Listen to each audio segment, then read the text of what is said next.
Let's have a look at other stories making headlines beyond our borders now. Just 9 days before Tanzania heads to the polls, a disturbing picture is emerging of systematic repression and violence against the opposition. A damning report released by Amnesty International accuses President Samia Suluhu Hassan's government of instilling a climate of fear through abductions, unlawful killings, and arbitrary arrests.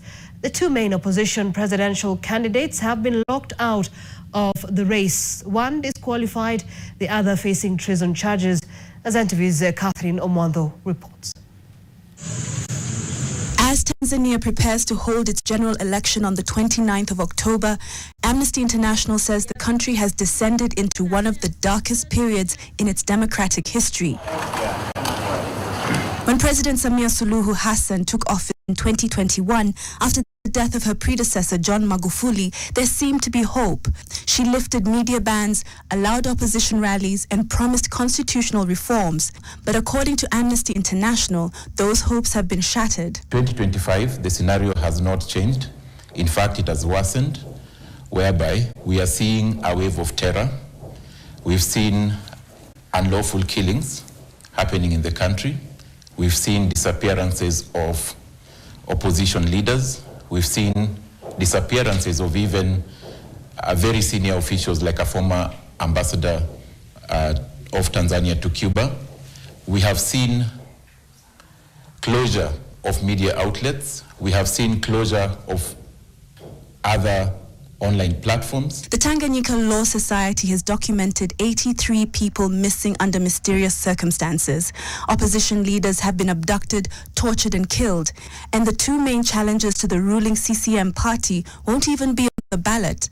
Luhaga Mpina was disqualified from the race and Tundu Lissu is in detention facing treason charges. Luhaga Mpina was an opposition leader for ACT Wazalendo, having defected from the ruling party CCM and wanting to run for presidency.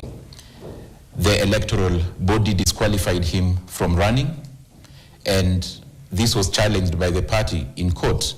But even after the High Court making a decision that the electoral body should reinstate his candidature, found that the electoral body went ahead and still banned him, going by advice from the Attorney General and disregarding High Court ruling.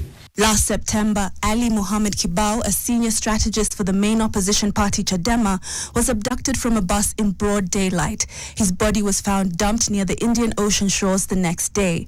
In July, another Chadema party official, Dion Kipanya, disappeared after a mysterious phone call. He hasn't been seen since. 3 young activists abducted more than a year ago remain missing. Earlier in the year, we saw that Kenyans, Martha Karua, who's the former Minister of Justice, the former Chief Justice Willy Mutunga, were prevented from entering the country, among others.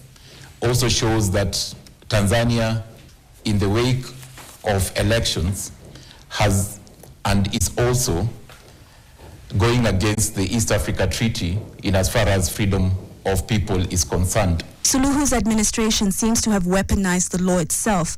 New amendments to political party regulations and electoral commission laws have tightened the noose on civic space, making it nearly impossible for opposition voices to operate freely.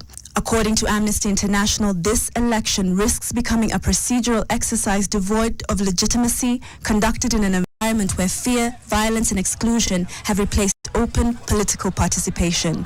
Catherine Omwando, NTV. All right, thanks, Catherine. We beg your pardon. Let's take another quick break.